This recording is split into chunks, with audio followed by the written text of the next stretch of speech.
Hello viewers, আসসালামু আলাইকুম। আজকে যে ভিডিওটি নিয়ে এসেছি সেটা হচ্ছে ষষ্ঠ শ্রেণীর বিজ্ঞান অ্যাসাইনমেন্ট নিয়ে।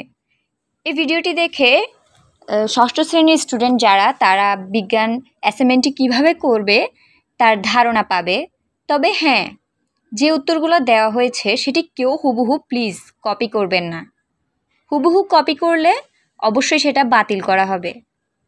আপনারা আমার ধারণা থেকে বুঝে তারপর নিজের ক্রিয়েটিভিটি দিয়ে ব্যাখ্যা করবেন। ওকে, তো শুরু করছি। ফার্স্ট কোয়েশ্চেনটা হচ্ছে, বিজ্ঞান কি? বিজ্ঞান এক ধরনের জ্ঞান। জ্ঞান হলো কোনো কিছু সম্পর্কে তথ্য।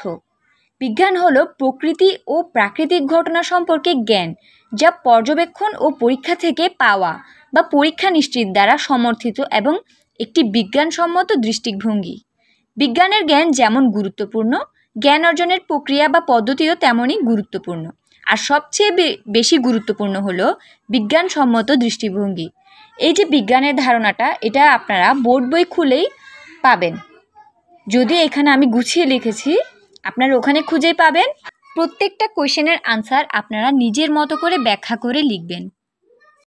সেকেন্ড যে কোয়েশ্চেনটি, সেটা হচ্ছে বেঁচে থাকার জন্য গাছের যে পানি দরকার তা পরীক্ষণ পদ্ধতির মাধ্যমে প্রমাণ করা।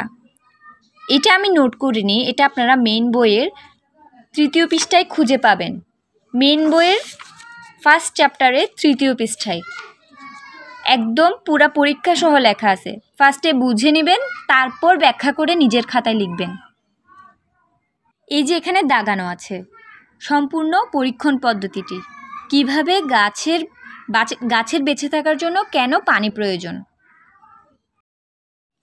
থার্ড কোয়েশ্চেনটি হচ্ছে, তোমার একটি বইয়ের দৈর্ঘ্য 20 সেন্টিমিটার, প্রস্থ 15 সেন্টিমিটার এবং উচ্চতা 1 সেন্টিমিটার।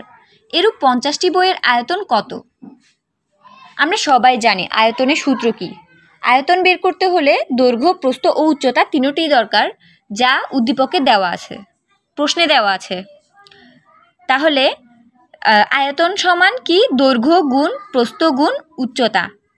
আমরা সূত্র জানি, দৈর্ঘ্য গুণ প্রস্থ গুণ উচ্চতা। এই তিনটি গুণ করলে আমরা আয়তন পাবো। তাহলে ইজি বোঝা যাচ্ছে, জাস্ট মানগুলো বসিয়ে আপনারা গুণ করে নেবেন।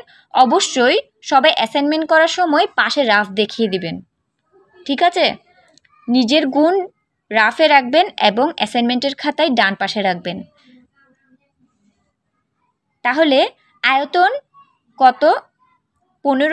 20 গুণ 15 গুণ 1, অর্থাৎ বইটির আয়তন 300 ঘন সেন্টিমিটার।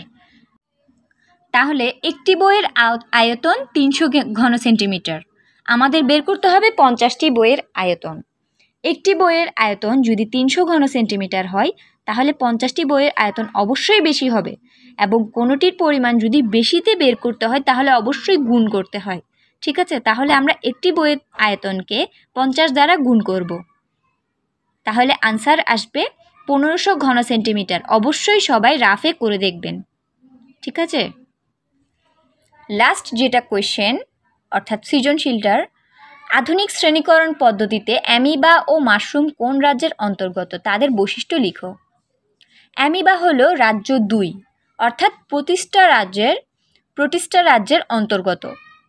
প্রোটিস্টার যে সুনির্দিষ্ট বৈশিষ্ট্যগুলো হলো, এদের নিউক্লিয়াস সুগঠিত, এরা এককোষী, এরা একক ও দলবদ্ধভাবে থাকে। এটা কিন্তু মেইন বই স্পষ্ট লেখা আছে, ঠিক আছে? কেউ পয়েন্ট আকারে লিখতে পারেন, কেউ ব্যাখ্যা করেও লিখতে পারেন। মাশরুম হলো ফানজাই বা ছত্রাক রাজ্যের। এই রাজ্যের বৈশিষ্ট্য হলো এদের নিউক্লিয়াস সুগঠিত, সাধারণত এককোষী বা বহুকোষী হয়।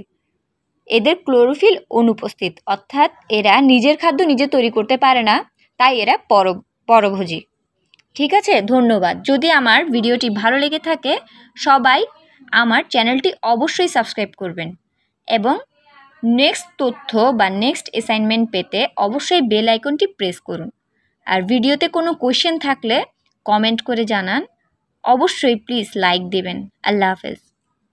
So many things I do and girl you never wanna judge. Maybe you're the reason that I ever fell in love. You never gave me drama, so no need to walk away.